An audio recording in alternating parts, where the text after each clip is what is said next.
From reed and rope boats in the Nile to carriers launching jets, warships have mutated more in 3 millennia than cars in a century. Tonight, we'll sprint through that evolution.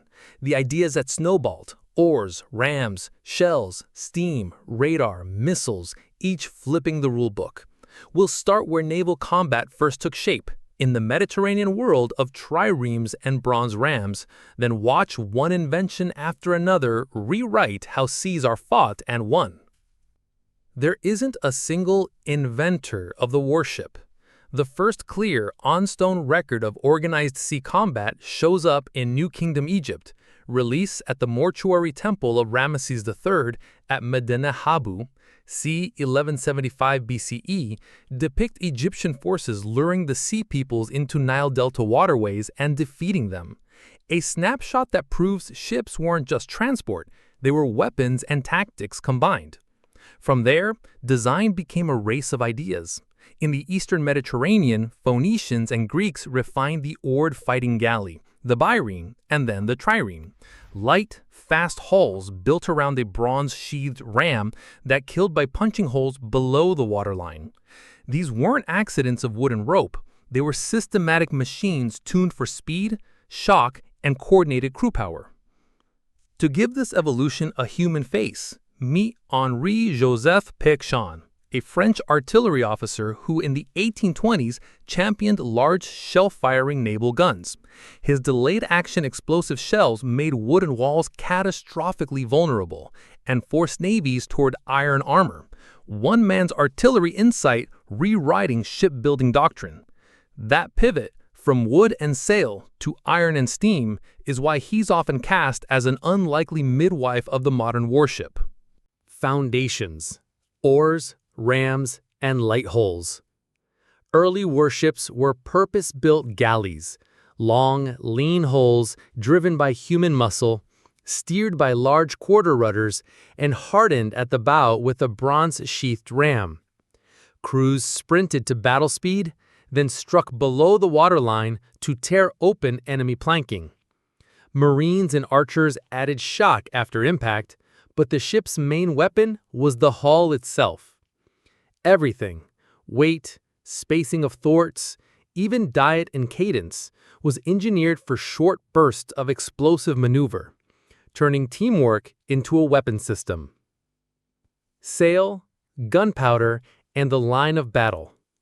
As sails replaced oars for blue water reach, heavy galleons and then ships of the line concentrated standardized cannons along stacked gun decks. Tactics pivoted to the line-ahead formation, letting each ship deliver full broadsides while protecting its own vulnerable bows and stern. Innovations like carriages with recoil tackle, flintlock firing, copper sheathing to curb biofouling, and better navigation made fleets faster, steadier, and safer far from shore. The warship evolved into a floating artillery platform, where seamanship and gunnery discipline decided outcomes. Shell guns, steam, and iron. A quiet revolution arrived when delayed-action explosive shells proved that wooden walls were tinder. Steam engines freed ships from the wind, allowing armor, the weight penalty offset by mechanical power. Ironclads, like the first ocean-going armored frigates, married iron and later steel hulls to rifled guns, while low freeboard designs reduced target profile. The revolving turret replaced long gun decks, letting fewer, heavier guns cover all bearings. Even indecisive duels between armored ships were decisive for doctrine. Armor plus steam had reset the naval equation. All big-gun battleships and the carrier's ascendancy. Concentrating uniform, large-caliber guns simplified fire control and extended effective range.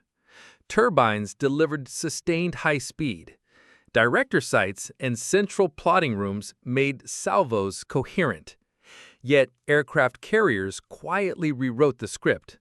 A flat deck, arresting gear, and catapults projected striking power hundreds of miles beyond gun range. Radar, radio intercepts, and better damage control made task forces networks rather than single ships.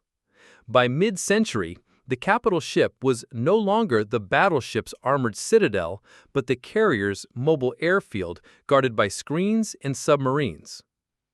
Missiles, sensors, and nuclear endurance.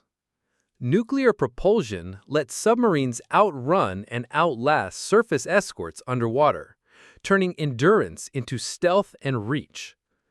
Ballistic missile subs added a strategic second strike role that changed global deterrence. On the surface, vertical launch systems packed dense magazines of guided weapons, area air defense, land attack, and anti-ship, in standardized cells. Phased array radars, combat direction systems, and data links fused tracks across a formation, enabling cooperative engagements against fast, sea-skimming threats. Cruise missiles extended precise, all-weather strike ashore, while anti-ship missiles made even small craft lethally relevant. Stealth, modularity, and the connected fleet.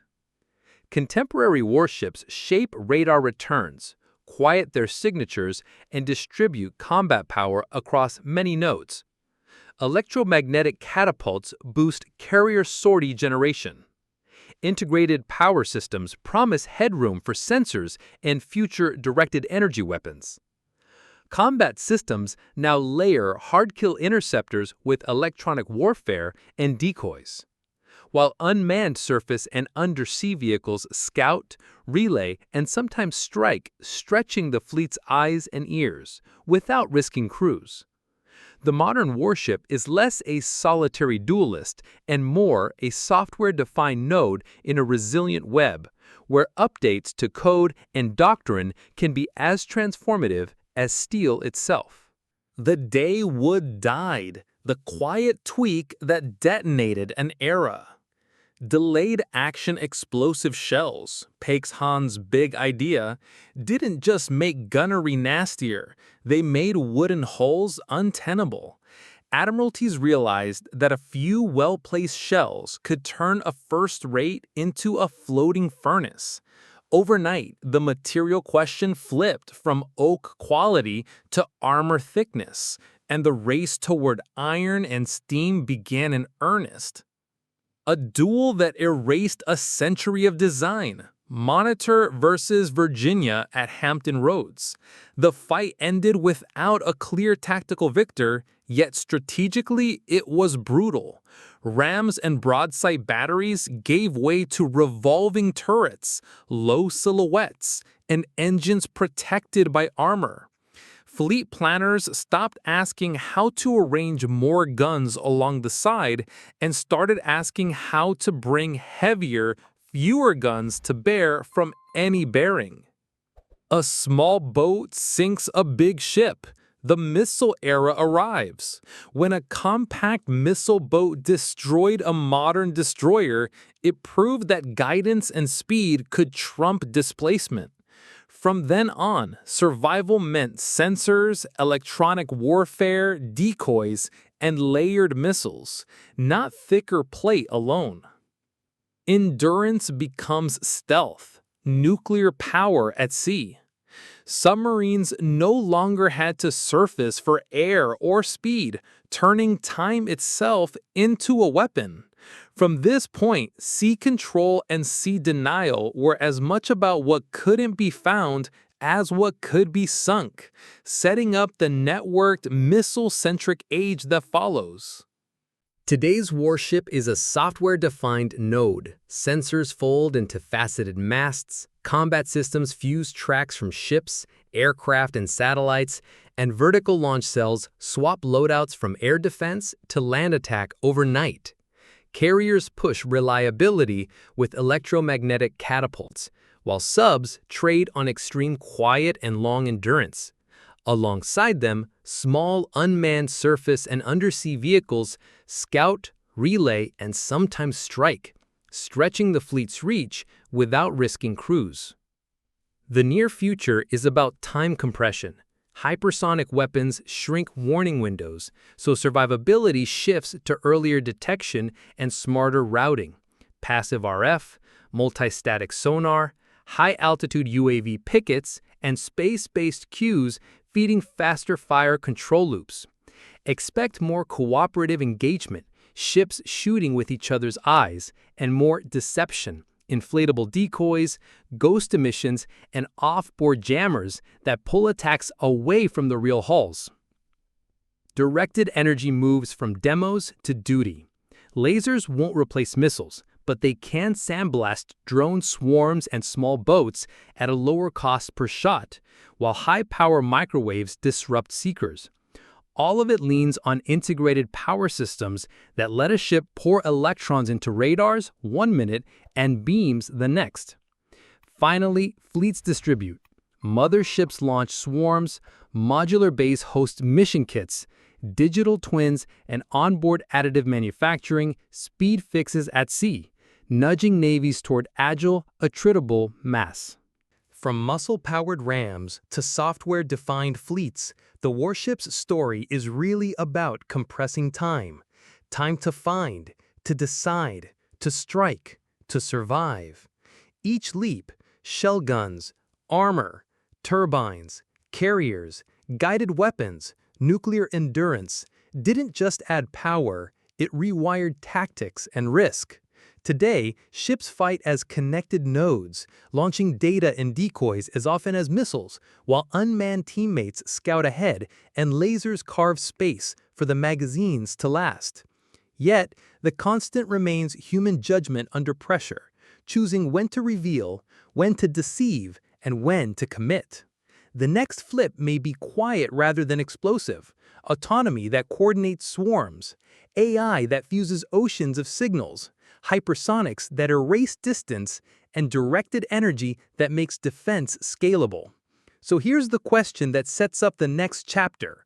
Will tomorrow's sea control belong to a few great flagships or to a mist of small clever machines no adversary can count or catch? If this voyage lit up your inner ship nerd, tell me which era hit hardest.